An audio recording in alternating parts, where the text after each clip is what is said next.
From a darkened room in a relatively isolated location in Alaska, a 38-year-old woman reaches out to the rest of the world through a journal she posts on the web. In a collection of stories she writes regularly about her son, she documents a 10-year journey.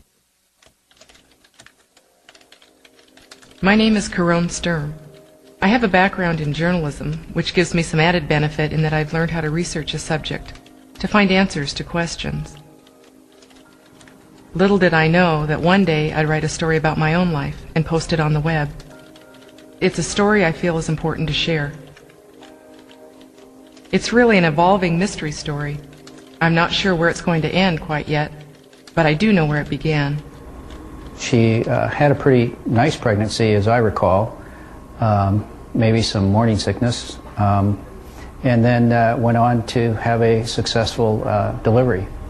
But he just never stopped crying, and so that was a concern. And he was also bruised. He had a bruise on his head that we couldn't explain. But he did have what I thought was a cephalohematoma, which is a large bruise on the top of his head, to the point that we actually got an x-ray of his skull. And that was such a scary thing. I thought, my God, my infant baby going in for an x-ray. But that didn't show a skull fracture. So we just chalked it up to the birth. Because he was born with jaundice, Jojo was placed in an incubator.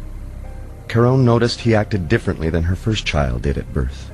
He cried a lot, when he was in the little incubation device with the lights, and he cried a lot when he got home, much more than our first baby had.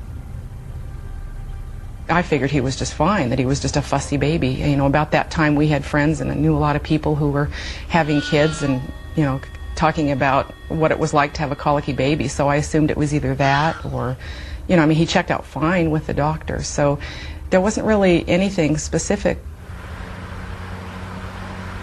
On most days, Carone stayed home and looked after Jojo. But one day, she left her son in the care of her husband, John. When she returned just hours later, she opened the door to her home and was startled by what she heard. And just heard this horrible screaming. I just froze. This was a different cry. There was something going on. I ran up the stairs as fast as I could, and I saw John holding the baby, rocking him, trying, so hard to comfort him. But he just continued to wail. He was really having some sort of problem that we didn't understand. John and Carone took Jojo to the hospital. At first, the diagnosis seemed simple, but disturbing nonetheless.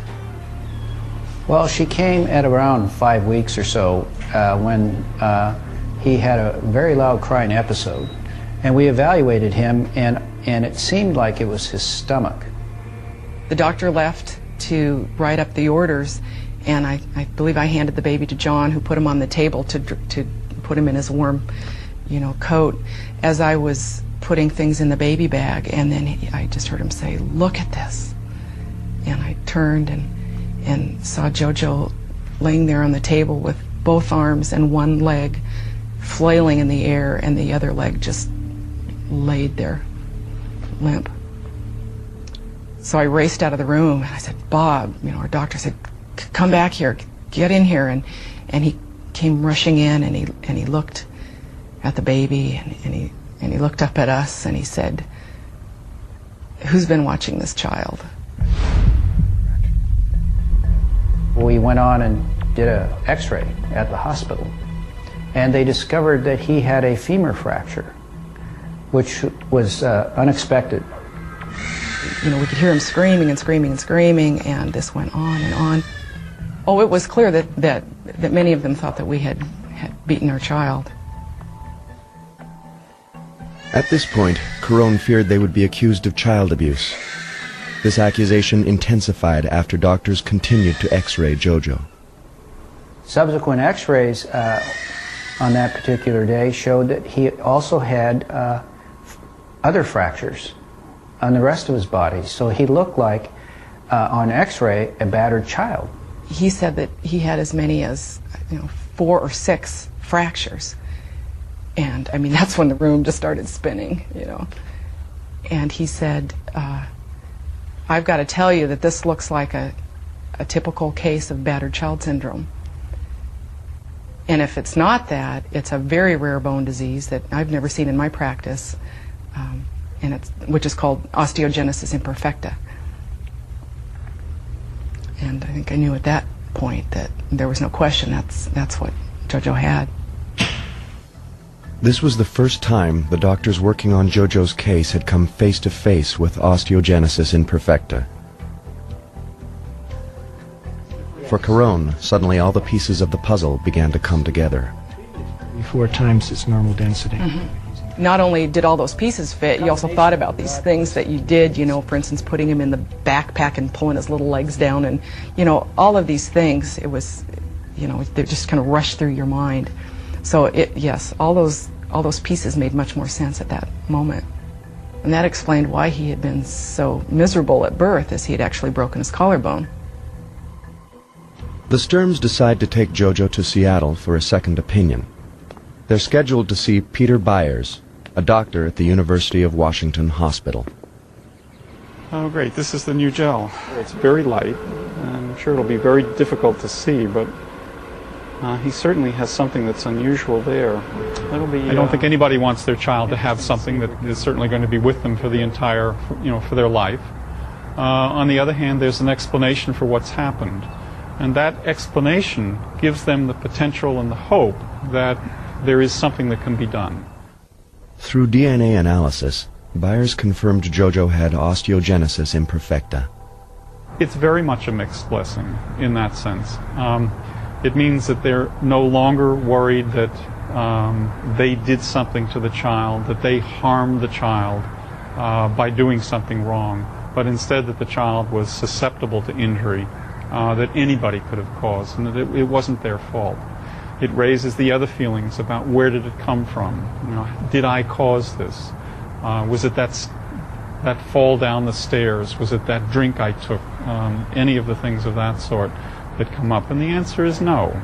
It's a genetic condition, and the reason that it affects bone is that there are changes in the genes that make the major protein or the major structural part of bone, which is called collagen. Collagen is the major protein of the body's connective tissue. Imagine the structure of a typical building with metal rods inserted into cement to stabilize and give flexibility to the building. This is similar to what collagen does in the human body.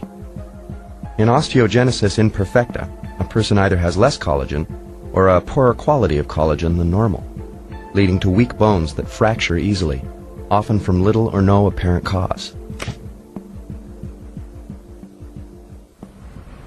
In addition to being fragile and brittle, the bone doesn't hold its shape very well.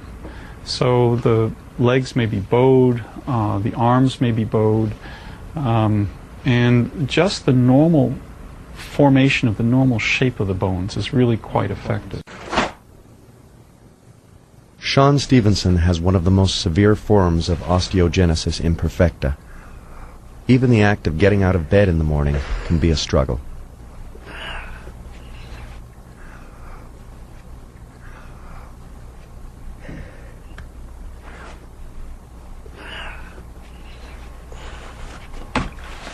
I'm no different than anyone else on the inside.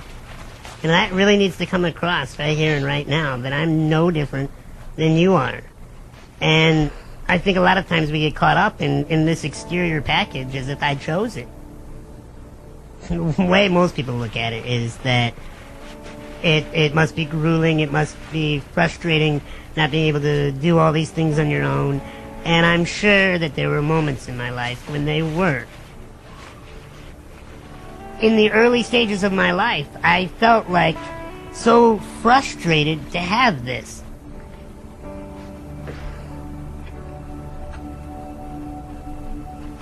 I think, honestly, everything that I have to go through in my life is more exciting than most. Most people just scratch the top of their head without even thinking about it. Every day, I'm constantly humbled.